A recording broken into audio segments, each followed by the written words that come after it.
ईशा और सूरज की हो गई सगाई। जी हाँ दोस्तों, आप सभी की फेवरेट सीरियल पति ब्रह्मचारी में ईशा और सूरज की हो गई है सगाई। यहाँ पर तो होने वाली थी बिंदिया और सूरज की सगाई, लेकिन भगवान की कुछ इसमें और ही मर्जी थी और उन्होंने ईशा और सूरज की करा दी सगाई। जी हाँ दोस्तों, यहाँ पर जब ईशा सूरज और बिंदिया की सगाई करा रही थी, बहुत ही धूमधाम से ढोल बजाकर नाच रही थी और बहुत ही ज़्यादा खुश थी। वह देखना चाहती थी कि मेरा पति मेरे सामने कैसे बिंदिया को अंगूठी पहनाता है और वह उसकी हेल्प भी कर रही थी, लेकिन भगवान ने यहाँ पर रचा बहुत ही अलग खेल और वह अंगूठी ईशा की उंगली में जाकर गिरी और ईशा की उंगली में से फिर निकली ही नहीं और उसकी सास उसे निकालने की बहुत ज़्यादा कोशिश कर रही थी, लेकिन वह अंगूठी निकलने का नाम ही नहीं ले रही थी। लेकिन ईशा भी वहाँ पर कह रही थी कि यह शायद भगवान की मर्जी है और इस पर सिर्फ और सिर्फ मेरा हक है, क्योंकि सूरज और मेरी शादी हो चुकी है, तो सिर्फ और सिर्फ इस अंगूठी पर मेरा हक है। सूरज सिर्फ और सिर्फ यह अंगूठी मुझे ही पहना सकता है। जी हाँ दोस्तों, आने वाले एपिसोड में आप सभी को देखने के लिए मिलेगा कि अब ईशा और बिंदिया की होने वाली है संगीत और मेहंदी की रस्म। जी हाँ,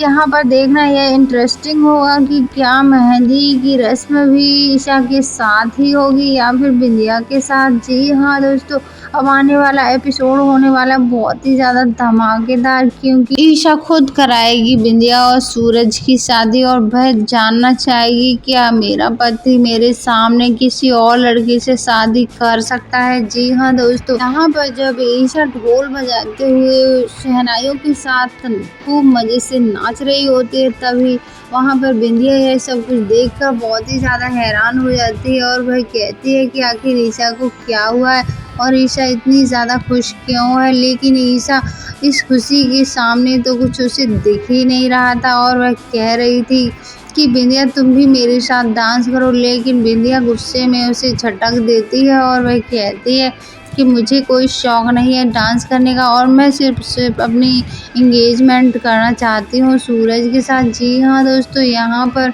जब ईशा और सूरज दोनों साथ में डांस कर रहे होते हैं तो ईशा सूरज को अपने साथ अपने तार में लपेट लेती है और वह दोनों एक दूसरे की तरफ देखने लगते हैं और वह एक दूसरे में खो जाते हैं। तभी बिंदिया घर के उस तार को कैंची से काट देती है और वह कहती है कि सूरज की हर उलझन का तोड़ है मेरे पास और ईशा को अलग कर देती है। और तभी वहाँ पर सूरज कहता है कि ऐसा कुछ भी नहीं है, वह तो सिर्फ और सिर्फ एक गलतफहमी है और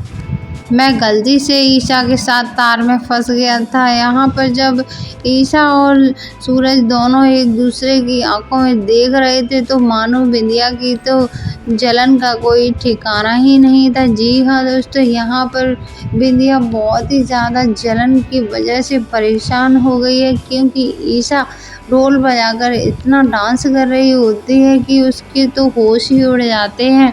जब सूरज जो अंगूठी ईशा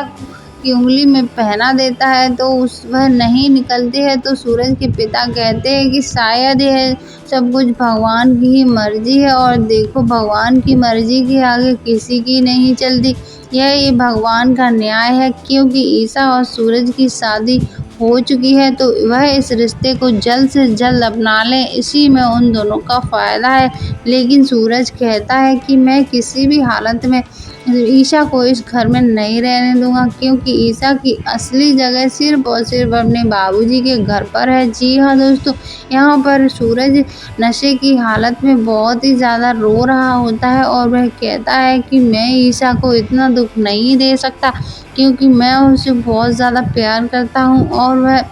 की हालत में अपने दोस्त से कह रहा होता है कि मैं ईशा से यह सब कुछ इसलिए बोलता हूँ और इसलिए करता हूँ ताकि ईशा इस घर से जल्द चली जाए और वह वहाँ पर अच्छे से रह सके। यहाँ पर तो ईशा को सिर्फ और सिर्फ मैं दुख ही दे सकता हूँ, क्योंकि मैं एक गुंडा हूँ और गुंडे के साथ एक पत्नी अच्छी नहीं लगती और ईशा तो बहुत ही ज़्यादा अच्छी लड़की है। यहाँ पर तब सूरज का दोस्त कहता है कि हमें तो लगता है कि भैया आप उस ईशा भाभी से प्यार करने लगे हो, लेकिन सूरज इस बात को नहीं मानता है और वह अपने दोस्त को झटक देता है। अगर आपको हमारी वीडियो अच्छी लगी हो तो प्लीज़ चैनल को सब्सक्राइब करिए और वीडियो को लाइक करिए। कमेंट्स में आई लव ईशा ज़रूर लिखिए। अगर आप ईशा को सपोर्ट करना चाहते हैं और चाहते हैं कि वह हमेशा सूरज के साथ ही रहे, तो आप कमेंट्स में आई लव ईशा ज़रूर लिखिए।